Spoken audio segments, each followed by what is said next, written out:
बच्चों आज हम सॉल्व करेंगे exercise 7.1 chapter 7 coordinate geometry question number 2। देखते हैं इस क्वेश्चन में क्या बोला गया। Find the distance between the points represented by 0 0 and 36 15। Calculation पे यहां ध्यान देना अच्छे से। ओके, तो चलिए इसका सॉल्यूशन कैसे निकालेंगे। Distance between this two points, मान लेते हैं दोनों पॉइंट को हम रिप्रेजेंट करेंगे कोई अल्फाबेट से। Let A of 0 0 first point है, ए की जगह ओ लिख लीजिए क्योंकि ओरिजिन के कोऑर्डिनेट 0 0 रहते हैं। एंड ए ऑफ मान लेते हैं 36,15 है। ठीक है, अब देखिए फर्स्ट कोऑर्डिनेट जो है उस 0 0 उसको x1 y1 से हम रिप्रेजेंट करेंगे और सेकंड को x2 y2 से रिप्रेजेंट करेंगे।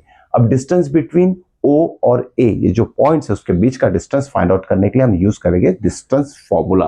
तो डिस्टेंस फॉर्मूला क्या होता है? Using distance formula. तो distance O A is equal to क्या हो जाएगा? देखिए distance O A is equal to, यहां पहले फॉर्मूला लिखना जरूरी है, x2 minus x1 the whole square plus y2 minus y1 the whole square. ठीक है, फॉर्मूला हमने लिख लिया है। अब वैल्यू सब्सटीट्यूट करते हैं। x2 कितना है हमारा? 36, तो ब्रैकेट में हम लिखेंगे 36 माइनस x1 इज 0। ठीक है, और होल स्क्वायर लिखना है, प्लस y2 कितना है? 15, क्या लिखेंगे? 15 माइनस y1 है 0 दी होल स्क्वायर। अब बारी है कैलकुलेशन की। अब देखिए बच्चों 36 माइनस 0 कितना होगा? 36 ही होगा the whole square, plus 15 minus 0 कितना होगा? 15 ही होगा, और इसका भी होल स्क्वायर ले लेते हैं। ठीक है, अब 36 का स्क्वायर निकाल लेते हैं, कितना होगा? 36 इंटू 36 कितना होगा? 6 6 36, 3 बैलेंस, 6 3 18 प्लस 3 21 क्रॉस 3 6 कितना होगा? 18, 1 बैलेंस, 3 3 9 प्लस 1 10। ठीक है, कैलकुलेशन चेक करना जरूरी है, रीचेक जरूर कीजिएगा।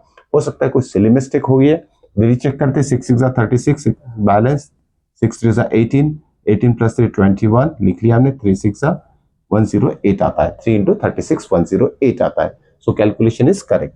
चलिए एडिशन करते हैं इसमें, ये हो जाएगा 6, ये हो जाएगा 9, ये 2 और ये 1। अब यहां देखिए बच्चों 36 स्क्वायर तो आ गया हमारा 1296 प्लस 15 स्क्वायर कितना होता है? 225। Okay, 15 square is 225। दोनों का एडिशन करेंगे। देखिए यहां एडिशन करेंगे हम 225। ठीक है, दोनों का एडिशन कितना आएगा? 6 प्लस 5 11, ये हो जाएगा 12, ये हो जाएगा 5 और ये होगा 1, 1521। तो दोनों का एडिशन कितना आ रहा है? 1521। अब इसका स्क्वायर रूट भी निकालना है। इसका स्क्वायर रूट कैसे निकालेंगे? देखिए 1521 क्लोज टू 1600 है, और 1600 किसका स्क्वायर है? 40 का। 40 का स्क्वायर कितना होता है? 1600। ये ट्रिक काफी बार मैं बता चुका हूं। इस नंबर से ये छोटा नंबर है 1521, तो इसका मतलब इसका स्क्वायर रूट जो आएगा ये 40 से थोड़ा कम आएगा, क्योंकि क्लोज है ना, 40 से थोड़ा कम आएगा। तो देखिए 40 से कम नंबर क्या है? 39। ठीक है, और यह यूनिट प्लेस चेक कीजिए, 9 है, 9 का स्क्वायर क्या आता है? 81, उसके भी यूनिट प्लेस में 1 है। 9 के स्क्वायर के यूनिट प्लेस में 1 है, 81 1 यूनिट प्लेस में है। तो मोस्ट प्रोबेबली इसी का स्क्वायर ये होगा, आप चेक कर सकते हैं। ठीक है, तो यह डिस्टेंस ओ ए कितना आ जाएगा? It is nothing but 39 unit. Okay, तो इस तरीके से हमने distance between 2 point find out कर लिया।